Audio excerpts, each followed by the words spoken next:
সৌমিত্র চট্টোপাধ্যায় জন্ম 1935 খ্রিস্টাব্দের 19শে জানুয়ারি। আজ তার জন্মতিথি। চট্টোপাধ্যায় পরিবারের আদি বাড়ি ছিল অধুনা বাংলাদেশের কুষ্টিয়ার শিলাইদহের কাছে কয়া গ্রামে। বাঙালির জীবনের কতটা জুড়ে তিনি রয়েছেন তা কয়েকটি শব্দে ধরা কঠিন। তিনি এক বিশাল বটবৃক্ষ।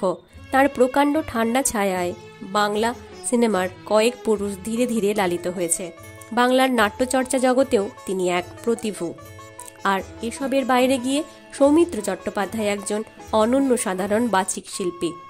তাঁর কণ্ঠস্বর উচ্চারণে আজও বিভোর বাঙালি। এক কথায় সৌমিত্র চট্টোপাধ্যায় নিজেই নিজের তুলনা।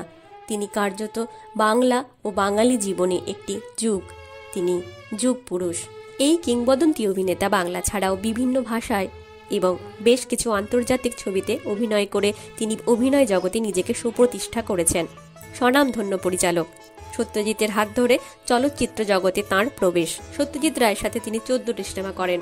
শাখা প্রশাখায় সৌমিত্র চট্টোপাধ্যায় অভিনয় করলে তাঁর চেহারা দেখে সত্যজিৎ রায় বলেছিলেন, তরুণ বয়সের রবীন্দ্রনাথ।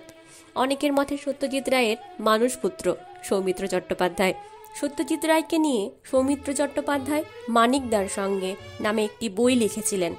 সৌমিত্র চট্টোপাধ্যায় রচিত ইংরেজি অনুবাদটির নাম দ্য মাস্টার অ্যান্ড আই। তার অভিনীত চরিত্রগুলির মধ্যে সবথেকে জনপ্রিয় হল ফেলুদা। তিনি সত্যজিৎ রায়ের পরিচালনায় সোনার কেল্লা এবং জয় বাবা ফেলুনার ছবিতে ফেলুদা ভূমিকায় তার চেয়েও ভালো কাউকে নেওয়ার ইচ্ছা থাকলেও তার অভিনীত ফেলুদার প্রথম ছবি সোনার কেল্লা বের হওয়ার পর সত্যজিৎ রায় স্বীকার করেন যে তার চেয়ে ভালো আর ছবিটি কেউ করতে পারতেন না। 1984-র কোনি, 1973-এর বসন্ত বিলাপ, 1972-এর উত্তম কুমারকে সমানে সমানে টক্কর দিয়ে স্ত্রী বাঙালিকে আজও আত্মহারা করে। 1961 সালে একইভাবে বাংলার মহানায়ক উত্তম কুমারের সঙ্গে কাঁটায় কাঁটায় তাল মিলিয়ে সৌমিত্র অসামান্য অভিনয় উপহার দেন ঝিন্দের বন্দি ছবিতে।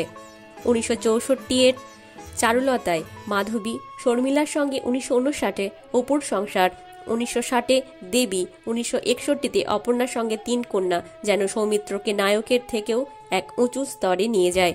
বুদ্ধদেব দাশগুপ্তের সঙ্গে তাহাদের কথা, পরবর্তীকালে ঋতুপর্ণর সঙ্গে অসুখ, এর পরের যুগে বেলা শেষে সৌমিত্রকে যেন পরিচালকের অভিনেতা করে তুলেছিল। যুগ, কাল, বয়সের ঊর্ধ্বে তিনি হয়েছিলেন অভিনেতা। সৌমিত্র ভালো অভিনেতা ও ভালো মানুষের এক রেয়ার কম্বিনেশন। গাড়ি খারাপ হওয়ার জন্য আসতে দেরি হলেও তিনি ছিলেন লজ্জিত। হাঁটুর বয়সী ডিরেক্টরদেরও স্যার বলতেন। তিনি যেদিন কাজ করবেন তা পরিচালকদের জন্য আনন্দের দিন। কেউ ভালো অভিনয় করলে বলতেন, দারুণ হচ্ছে। ঋতুপর্ণা কিংবা শতাব্দীদের নিজের মেয়ের মতোই আদর করতেন। শতাব্দী গিয়েছিল বিয়ের কার্ড নিয়ে। তিনি বললেন, বাবার নাম কেটে আমার নাম দিলেও তো হয়, এত ছবি করেছি। বরুণ বাবুর বন্ধু ছবিতে যে মানুষকে দেখা যায় তিনি আসলে সেটাই। করোনার মধ্যে তিনি খুব হাঁপিয়ে উঠেছিলেন। কাজে ফেরার চেয়ে বড় ব্যাপার ছিল আড্ডায় ফেরা।